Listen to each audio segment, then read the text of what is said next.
Hi guys, back here with our Time Warp Trio book. We just left off with Joe, Sam, and Fred had traveled back into time. They had defeated the Black Knight, and now they met 3 other knights that want them to go with them to see King Arthur and to help them with 2 villains or bad guys. Do you remember what those 2 villains were? One was Bleob the giant, and the other one was Smog the dragon. So we're going to find out what happens when they go with these 3 knights. Do you remember the 3 knights' Mommy, names? what about me? Ava's here with me, eating a little snack. Can you say hi? Orange. Yeah. Here's a picture. It was Sir Lancelot, Sir Gawain, and Sir Percival that wanted the boys to go with them because they think that these boys, Joe, Sam, and Fred, are magicians from another time period.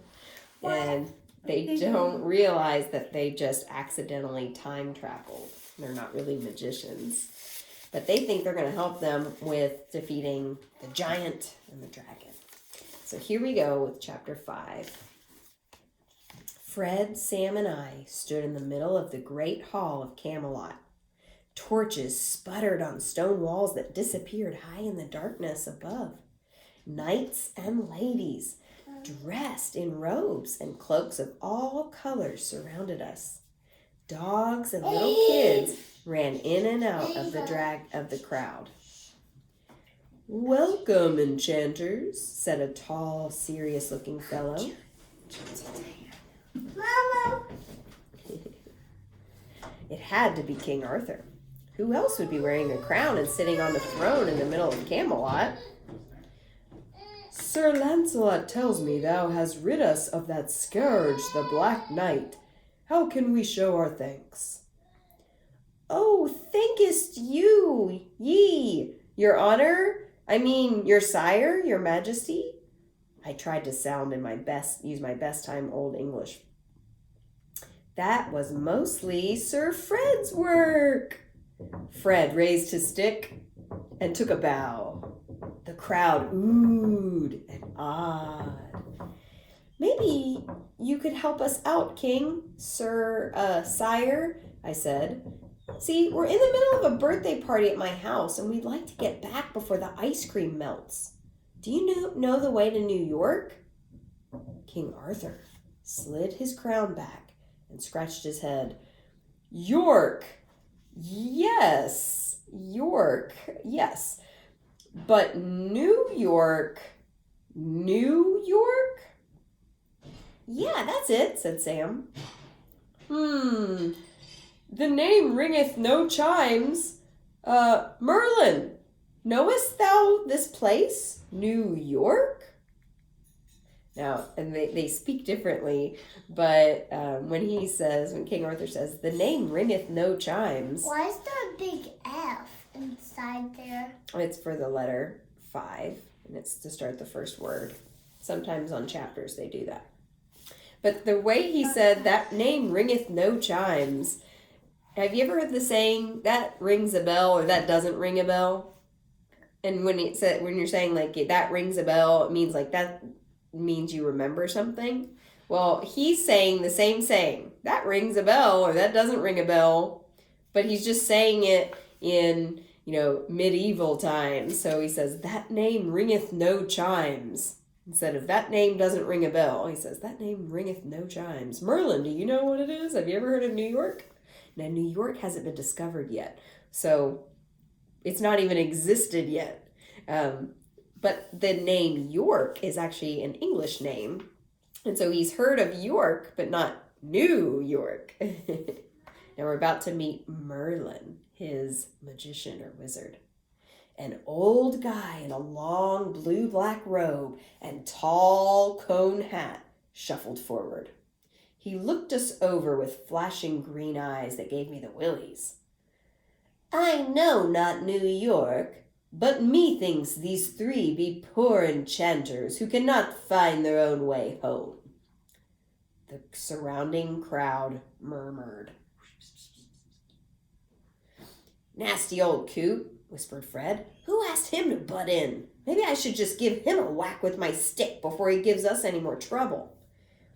"Another great idea from the mind of Sir Fred," whispered Sam. "Hit the king's magician. I'm sure he won't mind. He'll probably reward us with a place to stay for the rest of our lives.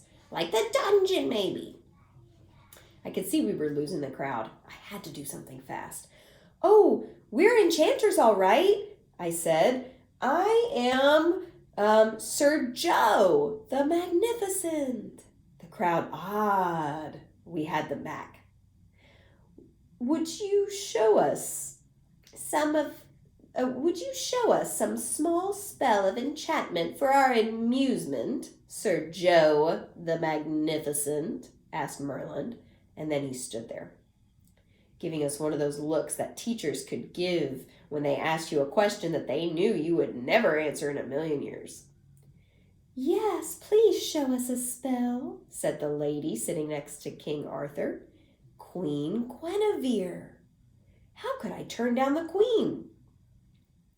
"Spell, say you? My palms got all sweaty while I stalled for a minute trying to think. "Yes, a little spell." "Spells? Oh, yeah, oh, sure," said Sam. "Sir Joe the Magnificent here is a real regular magician." I thought of Uncle Joe. "Magic? Of course. Bring me cards." The court jester brought in a deck of cards with all sorts of crazy pictures on them. So he asked for cards. What kind of a magic trick you think he's going to do with cards?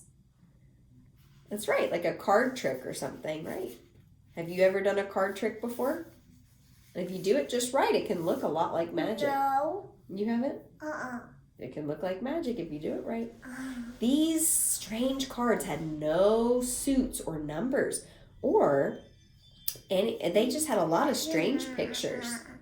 I shuffled the cards and pressed the deck to my forehead like the real Joe the Magnificent did at all his shows. Yes, I'm feeling the cards now. Could I have a volunteer from the audience? The queen stepped forward. She stood right next to me and I thought I would faint. She was so beautiful. No wonder Lancelot was crazy about her. I reshuffled the cards and tried to concentrate on the trick. Just a deck of cards, nothing up my sleeve. Now you see 'em, now you don't. I fanned out the deck face down. Pick a card, any card. Sam groaned. Guinevere picked. Show everyone the card, please. And while everyone looked at the queen's card, I snuck a peek at the card that I would put right in front of hers. It was a card of a guy hanging upside down. Now, place your card back in the deck, and I will have the cards speak to me and tell me which one of them you picked. I carefully reshuffled the deck to keep the hangman card in front of Queen Guinevere's card. Then I muttered all of the magic words I could think of. Hocus pocus, presto, changeo, open sesame. The cards are about to speak. I flipped the cards slowly and made a big deal of listening to each one, just like Uncle Joe did. The crowd wasn't making a sound.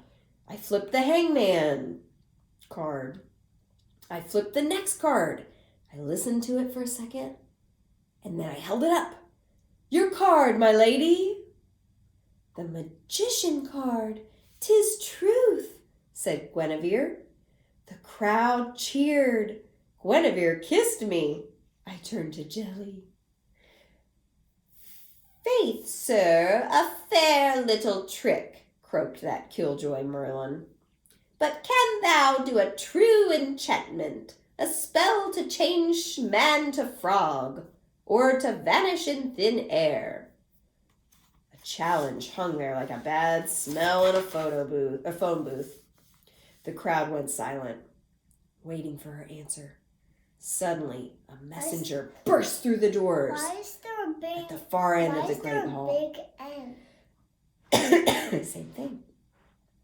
Starting a new chapter. A messenger burst through.